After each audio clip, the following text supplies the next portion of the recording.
कुङ्कुमचन्दनलेपितलिङ्गं पङ्कजहार सुशोभितलिङ्गं सच्चित्पापविनाशनलिङ्गं तत्प्रणमामि सदा शिवलिङ्गम्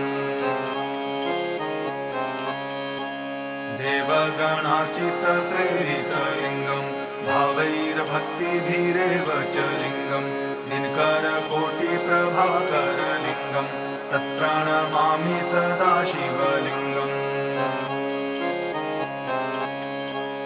अष्टदलोपरिवेष्टितलिङ्गं सर्वसमुद्भवकारणलिङ्गम् अष्टदरिद्रविनाशितलिङ्गं तत्प्रणमामि सदा शिवलिङ्गम् सुरगुरुसुरवरपूजितलिङ्गं सुरवनपुष्पसदार्चितलिङ्गं